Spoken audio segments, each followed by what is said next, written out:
مسلمانوں کا ایک طبقہ ہے جو روشن خیال ہے، وہ یہ بات اٹھاتے ہیں، کہتے ہیں کہ کیا ضرورت ہے کہ اتنے جانوروں کی قربانی دی جائے، خون بہایا جائے، اتنے پیسے صرف کیے جائیں، کیوں نہیں یہی پیسے صدقے کی نیت سے فقراء میں تقسیم کر دے تو بہت سے فقیروں کے نان نفقہ کا انتظام ہو جائے یا ان کے لیے بڑی راحت کا سامان فراہم ہو جائے۔ یہ بات عام طور پر روشن خیال طبقہ جو مسلمانوں کا ہے وہ یہ کہتا ہے۔ اس بارے میں شرعی نقطہ نظر کیا ہے؟ جب سوال سامنے رہے گا تب پھر اس عبارت کو آپ سامنے سمجھیں گے۔ عبارت ہے وَالتَّضْحِيَّةُ فِيهَا أَفْضَلُ مِنَ التَّصَدُّقِ بِثَمَنِ الْأُضْحِيَّةِ، قربانی کرنا ان ایام میں، قربانی کے دنوں میں، یہ صدقہ کرنے سے افضل ہے۔ قربانی کا ثمن، قربانی کی قیمت صدقہ کرنے سے افضل قربانی کرنا۔ روایتوں میں آتا ہے کہ اللہ تعالیٰ کو قربانی کے دنوں میں قربانی سے زیادہ کوئی عمل پسندیدہ نہیں۔ قربانی کے ایک بال کی، جو جانور کے ایک بال کی جو اہمیت ہے، اس کی جو فضیلت ہے، وہ ہیروں، سونے، چاندی کا صدقہ کرنے سے حاصل نہیں ہو سکتی۔ ایک جانور اگر کسی نے بکری ذبح کر دی، مان لیا جائے 5,000 ہو، اللہ کے نزدیک اس کی جو قیمت ہے، اگر 5 لاکھ روپے بھی آپ صدقہ کر دیں تو ان روپے کی وہ اہمیت نہیں اللہ کے نزدیک جو قربانی کے جانور یعنی اراقۃ الدم سے، قربانی کا جانور ذبح کرنے سے اور ان کا قربانی کے جانوروں کا خون بہانا اللہ کو جتنا پسند ہے، وہ کوئی بھی چیز ان دنوں قربانی کے دنوں میں اس سے زیادہ بڑھ کر پسند نہیں۔ 17 رکعت نفل نماز پڑھ لیں لیکن قربانی کے بال کے برابر بھی وہ نہیں۔ یہ شریعت کی طرف سے اس کی اہمیت اس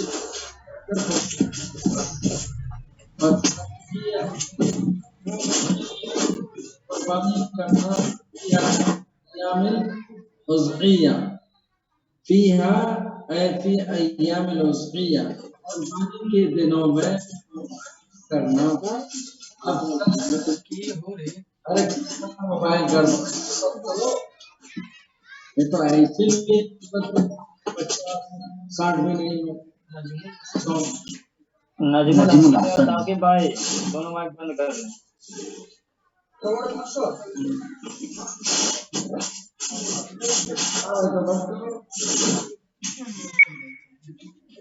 نجم الحسن بھائی مائک بند کیجیے۔ کرنا صدقہ کرنے سے افضل ہے۔ والتضحیۃ فیہا افضل من التصدق بثمن الأضحیہ، کیوں؟ وجہ کیا ہے؟ لأنہا تقطع واجبۃ او سنۃ، اس لیے کہ قربانی واجب ہے یا سنت ہے۔ امام ابو حنیفہ کے نزدیک واجب اور امام ابو یوسف کے نزدیک یا امام شافعی کے نزدیک سنت ہے۔ والتصدق تطوع محض، اور صدقہ کرنا یہ محض ایک نفل عمل ہے۔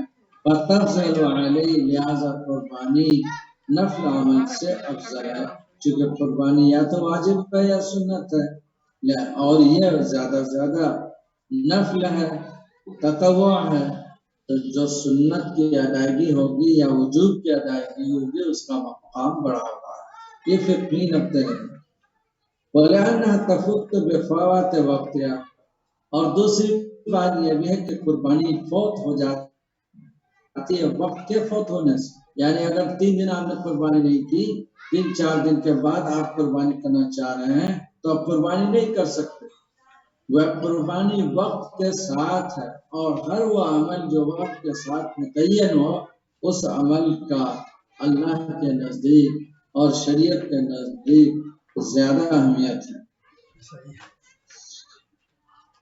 وَالصَّدَقَةُ تُؤْتَىٰ بِهَا فِي الْأَوْقَاتِ، اور صدقہ ایک ایسی چیز ہے جو ادا کی جا سکتی ہے تمام اوقات میں۔ جس دن چاہیں آپ صدقہ کر سکتے ہیں، لیکن قربانی کے لیے وہی دن چاہیے جو ان کے لیے متعین۔ فنزلت منزلت الطواف، قربانی ایسی جیسے طواف ہے اور نماز ہے آفاقی کے۔ طواف یعنی اگر کوئی شخص حج کرنے گیا آفاقی ہے اور ان کو طواف زیارت کرنی ہے یا طواف ان کو طواف صدر کرنا ہے، وہ لوٹ رہے وہاں سے، تو ان کے لیے طواف کرنا سنت ہے۔ آفاقی یعنی ہندوستان سے یا حدود حرم سے باہر کے جو لوگ آئے ہیں، جو لوگ آفاقی کہلاتے ہیں، حرم اور حل سے باہر، اور وہ حج کر رہے ہیں، عمرہ کر رہے ہیں، لوٹ رہے ہیں، طواف صدر ان کو کرنا ہے۔ اس طواف صدر کے مقابلے میں اگر وہ صدقہ کر دے تو صدقہ کی وہ اہمیت نہیں ہے جو طواف صدر۔ اور طواف کرنے کے بعد جو 2 رکعت نماز سنت ہے، اس کی جو اہمیت ہے صدقہ کی وہ اہمیت نہیں ہے۔ طواف صدر کریں گے یا نماز پڑھیں گے اس کی، تو یہ انہی اوقات میں کرنا ہے جو حج کے ایام ہیں، لوٹ آنے کے بعد نہیں۔ اور جہاں تک صدقہ کی بات ہے، صدقہ وہاں بھی کر سکتے ہیں، یہاں بھی کر سکتے ہیں۔ اگر آپ پر صدقہ واجب بھی ہو جائے کسی عمل کے ہونے کی وجہ سے، مثلاً بال یہ جوئی سر کے وہ نکال کر مار دیا تو اس پر صدقہ ہے، تو صدقہ کے لیے وقت مقرر نہیں ہے، آپ وہاں بھی کر سکتے ہیں ایام حج میں، حرم میں بھی، اور اگر لوٹ آئے تو یہاں سے بھی آپ کروا سکتے ہیں۔ وَلَوْ لَمْ يَضَحِّ، لیکن اگر قربانی نہیں کی، ایک دوسرا مسئلہ، وَلَوْ لَمْ يَضَحِّ حَتَّى مَضَتْ أَيَّامُ النَّحْرِ، قربانی نہیں کی یہاں تک کہ قربانی کے دن گزر گئے۔ اب اس کی 2 صورت ہے، إِنْ كَانَ أَوْجَبَ عَلَى نَفْسِهِ، اگر اس نے قربانی کو اپنے اوپر واجب کر لیا ہے، جیسے نذر مانی تھی قربانی کی کہ مثلا میرا بچہ اچھا ہو گیا تو قربانی کے دنوں میں ایک قربانی کروں گا، حالانکہ وہ غریب تھا لیکن اس نے نذر مان کر اپنے اوپر قربانی کو واجب کر لیا۔ اس کو کہہ رہے ہیں کہ اگر وہ واجب قربانی اگر اس نے ان دنوں قربانی کے دنوں ادا نہیں کی، وہ قربانی ان پر واجب ہے، خود سے اس نے واجب کیا تھا، اور واجب کر لینے کے باوجود، نذر واجب ہو جانے کر لینے کے باوجود اس نے ایام نحر میں قربانی نہیں کی، جن دنوں کے لیے انہوں نے نذر مانی تھی، یا وہ فقیر تھا، تنگ دست تھا، اور اس نے قربانی کا جانور خرید لیا اور قربانی نہیں کر سکا، تو کیا کرنا چاہیے؟ کہنے تصدق بہا حیتن، وہ اس جانور کو جس کو خرید لیا تھا فقیر نے، وہ جانور جو متعین ہو گیا قربانی کے لیے، اب قربانی کے ایام تو رہے نہیں، اسی اس جانور کو وہ صدقہ کرے۔ ہاں اگر وہ غنی ہے، مالدار ہے، اور قربانی کے دنوں میں قربانی نہیں کر سکا، تو اس کے لیے گنجائش ہے تصدق بقیمت شاۃ، ایک بکری کی قیمت وہ صدقہ کرے۔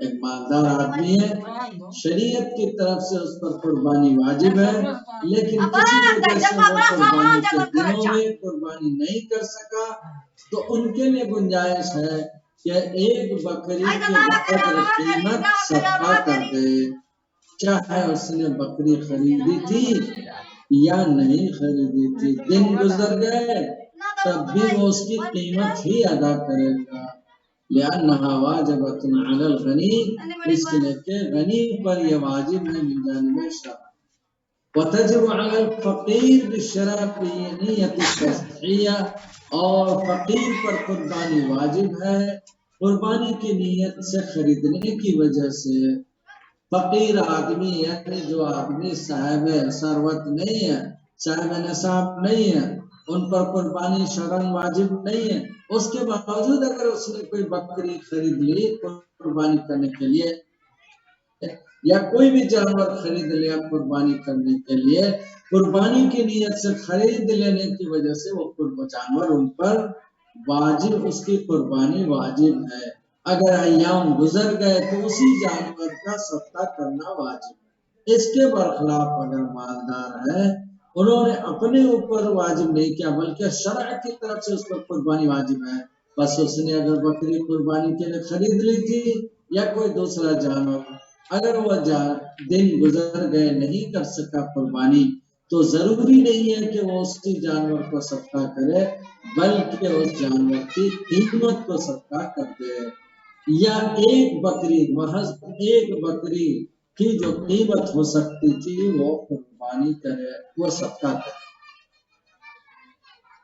وتجب على الفقیر بشراء بنیت التضحیہ عندنا، اس مسئلے میں احناف کی یہ رائے، عندنا سے مراد ہمارے نزدیک، ہمارے علماء احناف کے نزدیک۔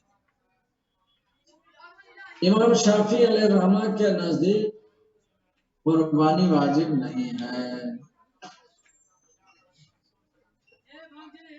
امام شافعی کے نزدیک قربانی واجب نہیں۔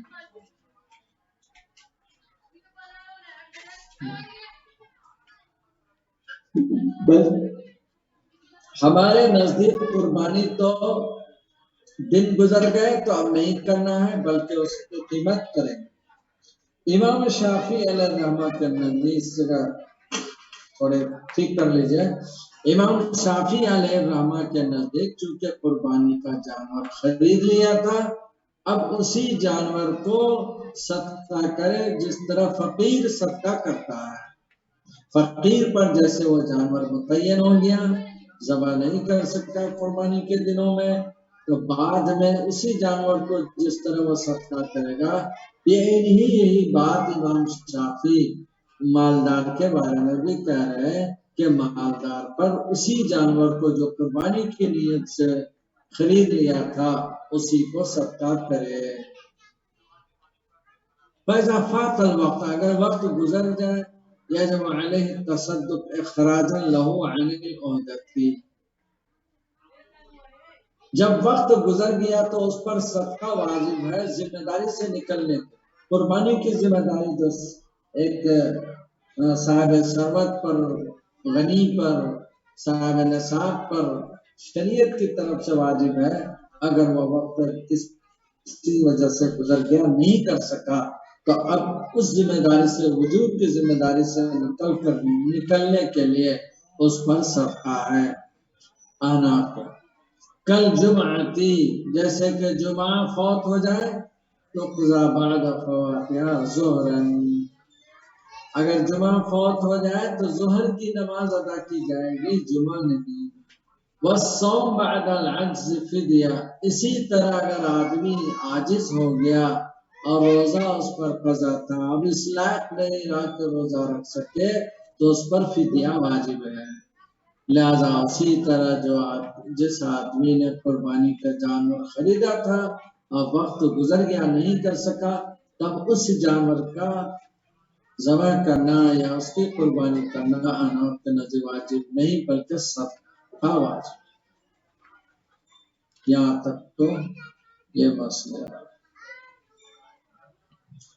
اب آگے پڑھیے کہ کن کن جانوروں کی قربانی کرنی ہے، وہ کیسا جانور؟ ولا يضحي بالعامية والعورة والعرج التي لا تمشي إلى المنسك ولا العجف، لقول عليه الصلاة والسلام لا تجزي في الضحايا أربع: العورة البين عورها، والعرج البين عرجها، والمريضة البين مرضها، والعجف التي لا تبكي۔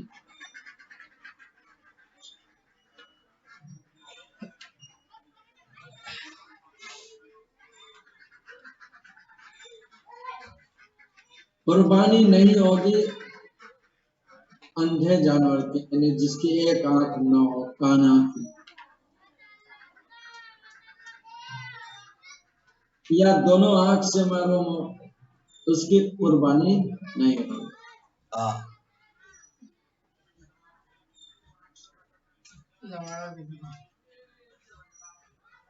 تو عمیہ کہتے ہیں، عمہ کہتے ہیں بالکل اندھے، دونوں آنکھ سے اندھا۔ ایسا جانور جو دونوں آنکھ سے اندھا ہو اس جانور کی قربانی نہیں۔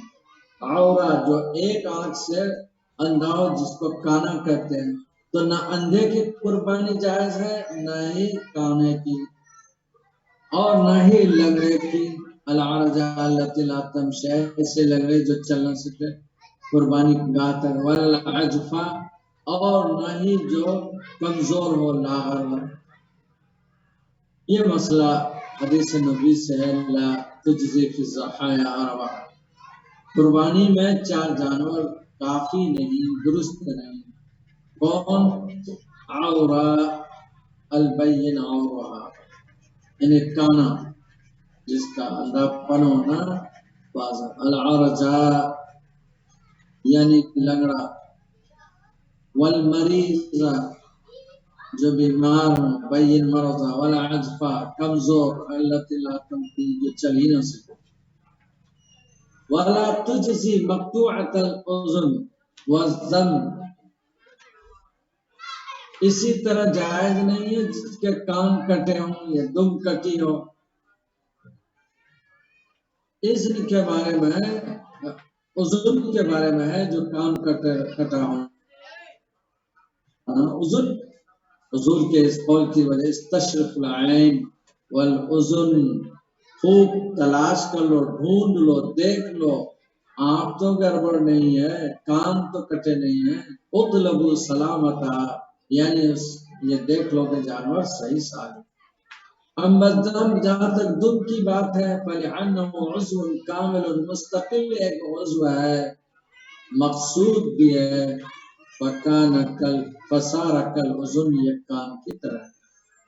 دم سے جانور اپنے مچھر اور دیگر چیزوں کو ہٹاتا رہتا ہے، اس لیے اس کو دیکھنے کی ضرورت ہے۔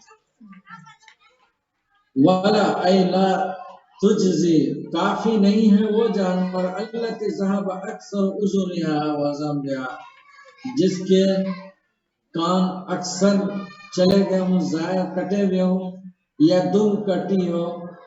وَإِنْ بَقِيَ أَكْثَرُ الْأُذْنِ وَالذَّنْبِ جَازَ، اگر اکثر کان بچا ہوا ہے، مثلا آدھا سے زیادہ کان ہے، صرف 1/3 کٹا ہوا ہے، یا دم 1/3 صرف کٹی ہے، باقی دم 3 حصہ باقی ہے، نصف سے زائد باقی ہے، تو قربانی جائز ہے۔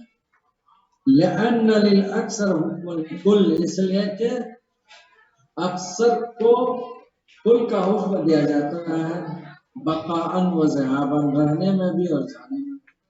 ولأن العیب الیسیر، اس لیے کہ معمول عیب لا يمكن التحرز عنہ، تھوڑا سا کہیں کان کٹا ہوا ہے تو اس سے کوئی فرق نہیں پڑتا، اس لیے کہ اس طرح کا معمول عیب تو عام طور پر پایا جاتا ہے۔ فجعل عفوا، لہذا یہ قابل معاف۔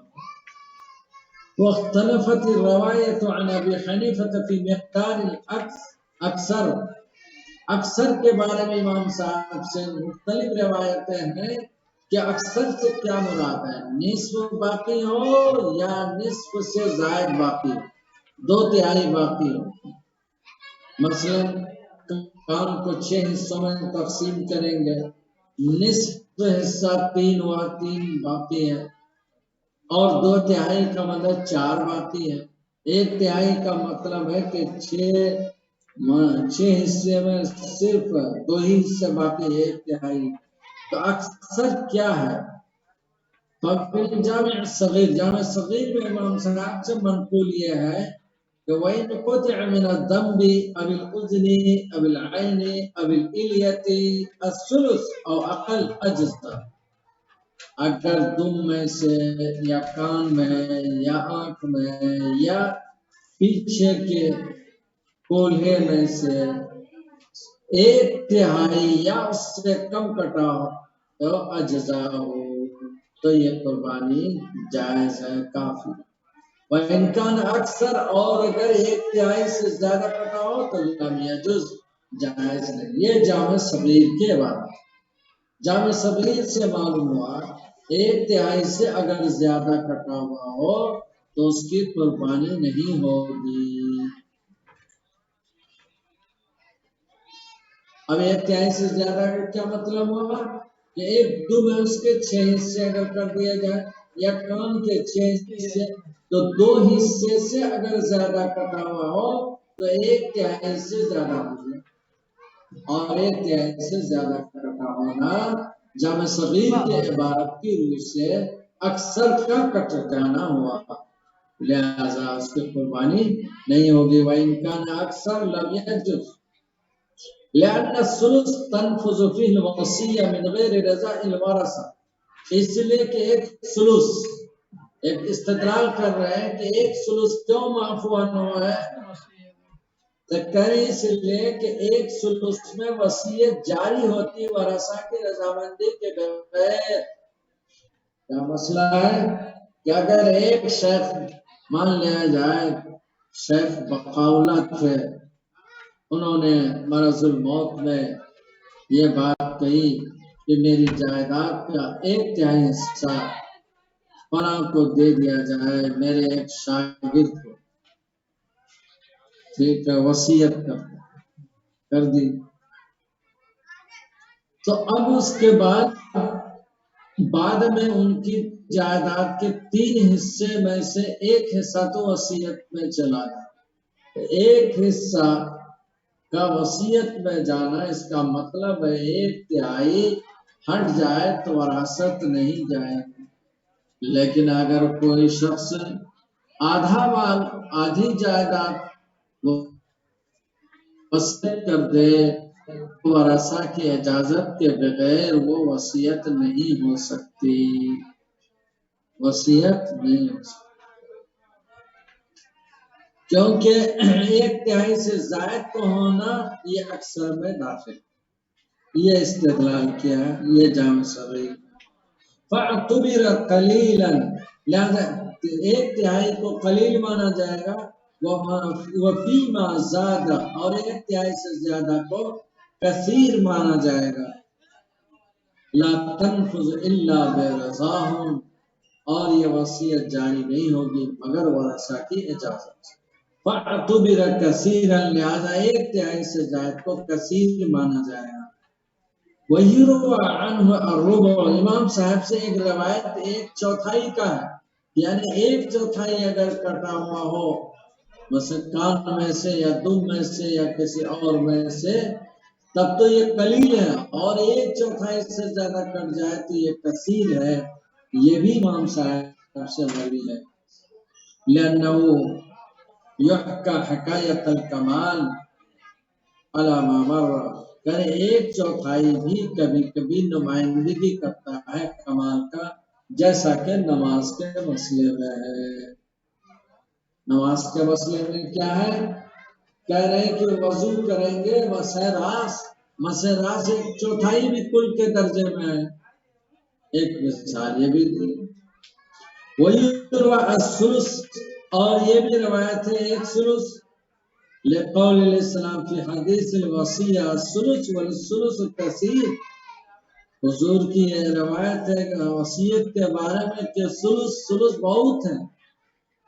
وقال ابو یوسف و محمد، لیکن امام ابو یوسف و محمد فرماتے ہیں اذا بقی الاکثر من النصف اجزاؤ اعتبارا للحقیقت على ما تقدم في الصلاة وهو اختیار الفقیہ باللیث۔ یہ صاحبین، یہ دونوں بزرگ فرما رہے ہیں کہ اکثر نصف سے اگر زیادہ بچ جائے تو کافی ہے، قیاس کرتے ہوئے حقیقت پر، یعنی نصف جو واقعی مثلا 6 میں نصف 3 ہے، 3 سے زائد اگر ہے، 3 حصہ سے زیادہ، مثلا ہم نے 6 حصہ کیا، 6 میں 3 نصف ہوا، اور 3 حصہ سے زیادہ اگر، یعنی نصف سے زائد اگر دم بچی ہے یا کان بچا ہے تب تو قربانی جائز ہے، اور اس سے کم ہو تو قربانی جائز نہیں ہے۔ اور اس کو فقیہ ابو اللیث نے اختیار کیا. وقال ابو یوسف اخبرت بقول ابو حنیفہ، میں نے اپنا یہ قول امام ابو حنیفہ کو بتایا. فقال قولی ہوا قولو، میری بات تو وہی ہے جو تم کہہ رہے ہو. قیل هو رجوع منه الى قول ابو یوسف رحمہ اللہ. بعد فقہ نے کہا کہ گویا امام صاحب نے اپنے شاگرد امام ابو یوسف کے قول کی طرف رجوع کر لیا، یعنی نصف سے زائد کو کثیر مانا ہے. وہ جو امام صاحب پہلے کہہ رہے تھے کہ ثلث سے زائد ہو جائے تو وہ کثیر ہے، اس سے رجوع کر کے اس قول پر آ گئے کہ نصف سے زائد اگر ہو تو کثیر ہے، نصف سے کم ہو تو قلیل ہے. اس پر آئے. وقیل معناه قول قریب من قول وفي كون النصف مانعا روایتان عنه كما في انکشاف العضو عن ابي یوسف ثم معرفت المقدار. اور بعض لوگوں نے یہ بھی کہا ہے کہ مفہوم یہ ہے امام صاحب کا یہ قول ہوا قول، یعنی جیسا میری بات تو تمہاری بات سے قریب کر. اور نصف کو معنی اگر نصف کٹا ہو اس کو معنی قربانی مانا گیا ہے. اس کی دو وجہ ہیں. کما فی انکشاف العضو جیسا کہ انکشاف عضو میں، یعنی جو سطر کا حصہ ہے جسم کا، مثلا گھٹنے سے اوپر اگر نصف کھل جائے کپڑا تو نماز نہیں ہوتی. نصف کو مانے صلاۃ مانا گیا، تو اسی طرح اگر نصف عضو کٹا ہو تو قربانی نہیں ہوگی. بہرکہ فقہ نے مختلف جگہوں میں اس سے استدلال کیا تھا. ایک بات اخیر میں کہہ رہے ہیں، ہم کیسے جانیں؟ ثم معرفت المقدار فی غیر العین وتیسر وفی العین قالوا تشد العین المعیبہ. جانور کانا ہے یا نہیں ہے اس کو ہم کیسے جانیں؟ اس بارے میں کہہ رہے ہیں جاننے کا طریقہ بھی ہے کہ آنکھ میں یہ کتنی ان کی آنکھ خراب ہے یا نہیں ہے، اس مقدار کو ہم کیسے جانیں؟ کہہ رہے ہیں کہ معرفت مقدار فی غیر العین متیسر آسان ہے، اور فی العین فقہ نے یہ کہا عین کے بارے میں کہ آنکھ کو باندھ دیجئے، عیب جس آنکھ میں عیب ہے اس کو باندھ دیجئے. بعد اللہ تعتلق الشاۃ، اس کے بعد کہ وہ بکری ایک دن چارہ نہ کھایا یا 2 دن. ثم يقرب العلف الیہا قلیلا، پھر چارہ اس پہ آگے کرتے، 1-2 دن نہ کھلائے بھوکا رہ جائے، اور پھر آنکھ کا کہ قریب جو ہے چارہ قریب کرتے جائیے، قریب کرتے جائیے، تھوڑا تھوڑا تھوڑا تھوڑا، جہاں وہ جس جگہ وہ دیکھ لے تو وہ ظاہر بات ہے بکری کھانے لگے گی، تو اس سے اندازہ لگے گا. تو علامت دے دے علی ذلک المکان، اس جگہ پر. ثم تشد عینها صحیحہ، کہ کہاں آ کر دیکھے، پھر جو آنکھ صحیح ہو اس کو باندھ دیجئے، پھر چارہ کو قریب کیجئے. وقرب الیہ العلف، قرب الیہ العلف قلیلا قلیلا حتی اذا رأته من مکان اعلم الیہ ثم ينظر الی التفاوت، پھر دیکھے کہ وہ چارہ کو کس جگہ دیکھ لیا. اب دونوں جگہ کا جہاں دیکھ لیا وہاں سے وہاں تک اس کو آنکھ ہے، اور جو خراب ہے وہ کس جگہ دیکھا، دونوں جگہ کی پیمائش کر لے تو اس سے اندازہ لگ جائے گا کہ کتنے خراب. مان لیا جائے کہ اچھی والی آنکھ سے اس نے چارہ کو دیکھ لیا 3 ہاتھ کی دوری پر اور کھانے لگی بکری، تو 3 ہاتھ ان کے صحت والے. اور اگر جو خراب والی آنکھ کو ڈھکا تو دیکھا کہ قریب کرتے گئے جب 1 ہاتھ کا بقدر تھا تب اس نے چارہ کو اٹھایا اور کھانا شروع کیا. تو اس کا مطلب یہ ہوا کہ 1/3 اس کی آنکھ بچی ہوئی ہے، 2/3 خراب ہو چکی ہے، یہ اعتبار کیا جائے گا، اس طرح جانچا جائے گا۔ فَإِنْ كَانَ ثُلُثٌ فَالظَّاهِرُ الثُّلُثُ وَإِنْ كَانَ نِصْفًا فَالنِّصْفُ، اور اسی طرح دیکھا جائے گا ثلث پر، تو اس کا مطلب ہے کہ 2/3 ختم، اور اگر انہوں نے 2 ثلث کے بعد دیکھا ہے تو 2/3 ختم، 1 ثلث ہی پر دیکھ لیا تو 1 ختم، اس طرح ہوگا، یہ جانچنے کا طریقہ۔ بس اس کے بعد اور بھی جانوروں کے تفصیلات ہیں۔ قربانی کے مسائل چونکہ اہم ہیں، اس کو باریکی سے جاننا ہوتا ہے، اس لیے اس کو آپ لوگ محنت سے پڑھ لیجئے، پھر آپ کو شاید کوئی کتاب سامنے نہ آئے، اس لیے جو کچھ بننا ہے، سمجھنا ہے تو جاننا ہے، یہی جاننا ہے۔